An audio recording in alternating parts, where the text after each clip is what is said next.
Pessoal, boa noite, tudo bem?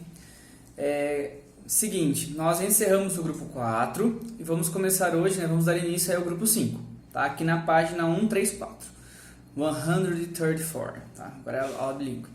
Seguinte, a matéria do grupo 4, que foi biogênese, abiogênese, os cientistas que defendiam uma teoria, os que se defendiam a outra, os experimentos que eles realizaram na época, a teoria da evolução química, o experimento de Miller e Urey, tá? Que era professor e aluno e professor, no caso, Urey era professor do Miller, a hipótese da invaginação de membrana, a hipótese endossimbiótica, enfim, esse tema, esses conceitos têm que ficar assim, muito bem compreendidos aí na cabeça de vocês. Se alguém ainda não entendeu alguma coisa do grupo 4, tá? Desse assunto que eu acabei de falar, desses assuntos, vocês mandam mensagem, dá um jeito de revisar, sei lá, prepara esse exercício, a gente faz junto na aula ao vivo, porque não pode ficar dúvida dessa matéria, porque agora a gente vai começar uma matéria nova, tá bom?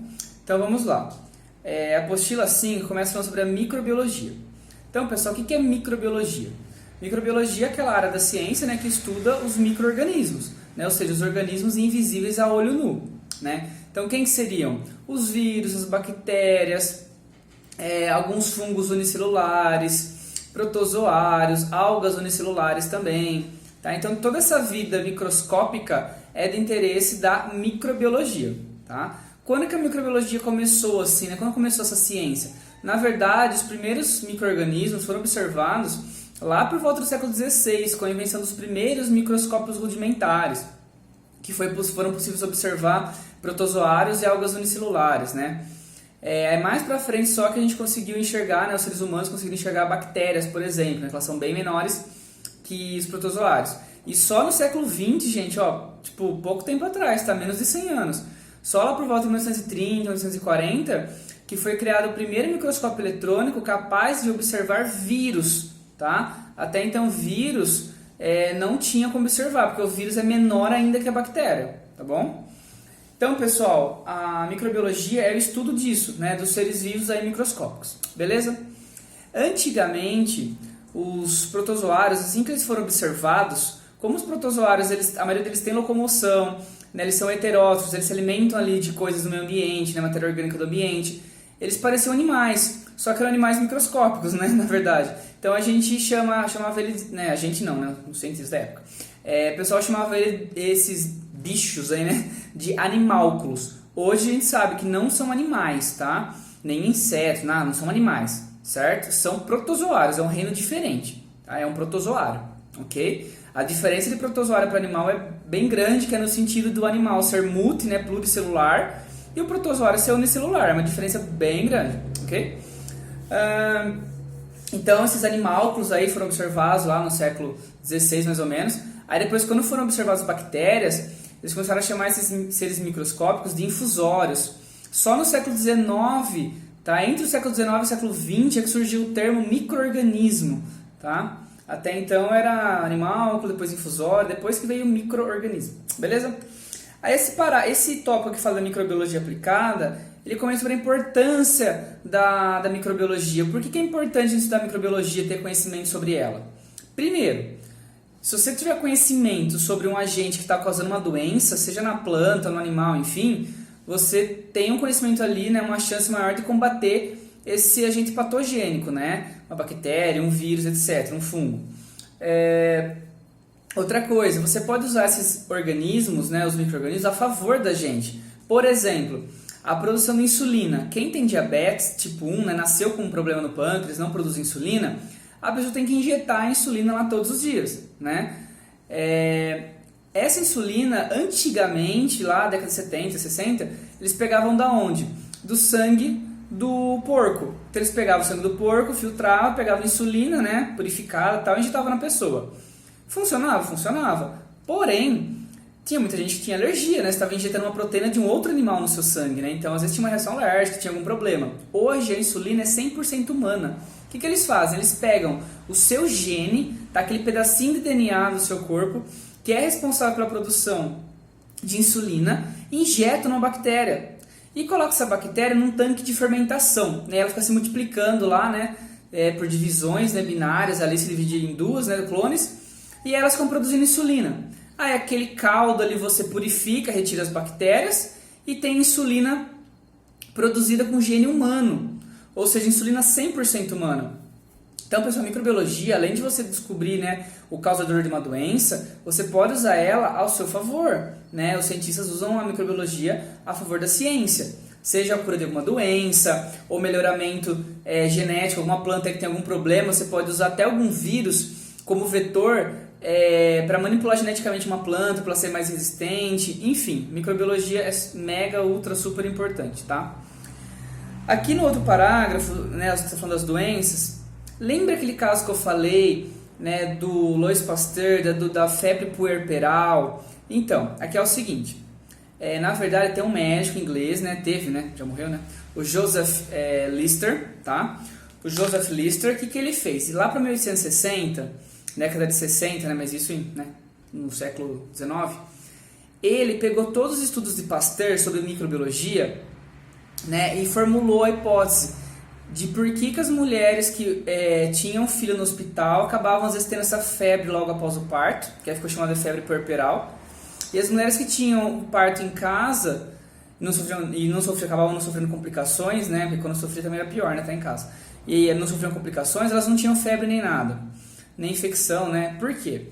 Os médicos que faziam lá a necrópsia, né, analisavam os corpos, né, os mortos, eram os mesmos que faziam parto, só que eles não lavavam a mão com água e sabão, né, com álcool em gel, álcool em gel na época não dá, né? Eles simplesmente lavavam a mão com água, você pegava a sujeira ali do morto ali, né, e passava uma aguinha ali, tá bom, né? Só que aí esse Joseph Lister teve uma sacada, né, que tinha seres microscópicos, bactérias ali que você não enxergava, que sua mão aparentemente estava limpa, mas estava cheia de bactérias. Então ele obrigou ali, né, ele teve a ideia dos médicos que faziam parto, após mexer ali com o cadáver, lavar as mãos muito bem e os braços, né, os antebraços, com água e sabão, para depois fazer o parto. Ou seja, isso de você esterilizar, né, limpar, seja a sua mão, né, seu corpo ou o ambiente onde fazer uma cirurgia, chama asepsia, né? Então você faz uma asepsia do local ali e do seu próprio corpo, para deixar tudo esterilizado, tudo sem micro-organismos, para não contaminar o paciente, tá? E aí realmente o número de pacientes com febre, né, mulheres que tinham filho, o número de mulheres que tinham acabado de dar luz ali e tinham febre puerperal depois, caiu absurdamente, tá? Nem tinha mais, né?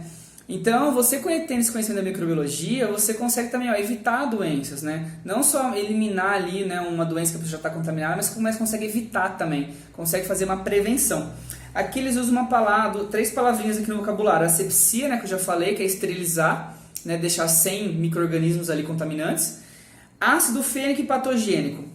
Ácido fênico é uma substância que os médicos ali na época usavam para esterilizar o ambiente, tá? Não só o ambiente, mas também, por exemplo, eu fazia uma cirurgia aqui no braço, sei lá, um tumor para tirar aqui. Eles faziam uma asepsia com esse ácido fênico, deixava aqui totalmente limpo, sem micro-organismo, para depois fazer. É o que hoje a gente faz, né? Quando vai tirar sangue ou tomar uma injeçãozinha, passa um alquinho aqui em volta. Porque se tiver alguma bactéria patogênica aqui em volta, quando você fura ali com a agulha, ela não entra, né? Não invade ali o sistema circulatório, não invade o seu organismo. E patogênico é todo organismo causador de uma doença. Pode ser uma bactéria, pode ser um fungo, pode ser um vírus, isso é um agente patogênico. Coronavírus, por exemplo, é um agente patogênico, né, que causa uma doença, que é a Covid-19. Isso, o novo coronavírus, tá? Porque o coronavírus, nome genérico, é uma classe de vírus que as proteínas formam, parece uma coroa, né, em volta dele, que são proteínas na verdade, e isso existe há muito tempo, tá? Era uma doença, causava gripe, uma gripe comum o coronavírus. Que aí sofreu uma mutação, né? Enfim, tem várias teorias para explicar de onde veio esse novo coronavírus. Então a gente fala novo coronavírus, porque ele é um tipo de coronavírus, só que ele é novo, ele causa uma doença diferente, tá? Ele ataca principalmente os pulmões, o sistema respiratório, tá? Ele é um pouco mais agressivo do que aquele coronavírus da gripe comum, um pouco não, né? Bem mais agressivo, né? Embora a mortalidade, gente, ela não seja tão alta, tá? Nossa, mas morreu 500 mil pessoas no mundo já de coronavírus. Sim, morreu. Infelizmente morreram 500 mil pessoas. Mas assim, se você pegar o número de pessoas que foram contaminadas, foi tipo muito, muito alto. Por exemplo, vou dar um dado aqui em Jaú. Em Jaú está com 450 casos de coronavírus. tiveram 12 mortes, né? Só que desses 450 casos são as pessoas que tiveram um sintoma e foram lá na Santa Casa buscar uma ajuda e fizeram um teste e deu positivo. Se você pegar um monte de gente também que já teve a doença e que nem sabe que teve às vezes, ou tipo até desconfiou, mas não foi atrás porque não teve um sintoma muito severo, teve um sintoma mais leve, ou então foi assintomático, né? O que acontece? Essas pessoas não foram atrás da Santa Casa ali, né, fazer um exame. Ficaram em casa se tratando ali, né, sem saber se era doença ou não. Então, se você pegar os 450 casos que foram feitos exames, mais os casos que tem por aí sem exame nenhum, né, pode ter certeza que passa de 1.000. E morreram 12 pessoas. É lógico, morre gente? Morre, tá? Infelizmente morre gente. Só que de 1.000, vamos pegar 1.000 pessoas que morreram. 1.000 pessoas que se contaminaram, aqui em Jaú, vai chutar um valor, 1.000 pessoas. 12 morreram, então a mortalidade da doença é mais ou menos tipo 1%, tá? Então, tipo assim, a chance de você morrer é 1 em 100, vamos supor assim. O que assusta no novo coronavírus, né, é que, gente, cada organismo reage de um jeito. Tem gente que destrói a pessoa, tem casos, tem pessoas que passam, ó, não tem nem sintoma, nem espirra, não espirra, entendeu? Então é muito assim assustador, porque você não sabe como você vai reagir, né? Tem pessoas que passam totalmente desapercebidas, não tem nem sintoma, ou então realmente é uma gripe fraca, um resfriado, passa como uma coisa assim, uma coriza, né? E tem gente que fica tipo acabada, né? Então o novo coronavírus ainda está sendo muito estudado, pesquisado, não só para querer combatê-lo, né? Para ter um remédio, uma vacina, mas também a ação dele no corpo, né? Como que ele age, por que ele faz isso, por que ele destrói uma pessoa e na outra ele não faz nada, né? É lógico, tem aquele negócio de grupo de risco, né? Se a pessoa já tem uma doença, se a pessoa tem muita idade, isso vai agravando, com certeza. Mas teve alguns casos aí, lógico que poucos, tá? Mas tiveram alguns casos de pessoas novas, saudáveis, que não tinham doença nenhuma e morreram, né? Então, é uma coisa muito louca que a gente está vivendo, né? Nunca imaginamos aí viver uma pandemia nesse sentido, que, né, pega ali por contato próximo de respiração, né? Bem complicado. Pessoal, a última coisa que eu vou falar hoje, para também não ficar muito extenso, aqui mudança na classificação biológica. Tem um cientista norte-americano, né, morreu faz pouco tempo, tá? Faz uns 9 anos que ele morreu. Chama Carl Woese. Esse cientista, qual foi a sacada dele? Ele percebeu que as bactérias são muito diferentes das arqueas. Ó, vamos pegar os 5 reinos que a gente estudou. Os 5 reinos de seres vivos. Reino animal, vegetal, protista, fungi, né, são os fungos, e monera. O reino monera engloba, né, bactérias, árqueas e cianobactérias. São todos seres vivos unicelulares e são os únicos procariontes, certo? Então, antigamente, ali, né, até hoje vem, na verdade, na apostila assim, vem o reino monera, que inclui bactéria e árquea juntos, tá? Só que esse Carl Woese, ele teve uma sacada muito grande, ele estudou muito bactérias e árqueas, e ele viu que são seres vivos muito diferentes. Embora ambas sejam unicelulares e procariontes, elas têm diferenças genéticas, estruturais ali de parede celular, o DNA é muito diferente. Então ele falou que não tinha cabimento colocar árquea e bactéria no mesmo reino. Então, na verdade, o que ele criou? Ele criou os domínios, que fica acima do reino. Então ele criou 3 domínios. O domínio procarionte, o domínio eucarionte, o domínio das bactérias e o domínio das árqueas. Certo? Então, árquea é um domínio, bactéria, outro domínio, e eucária, que são os eucariontes, que é outro domínio. Ou seja, dentro dos eucariontes, aí eu vou ter os reinos vegetal, animal, fungi e protista. Certo?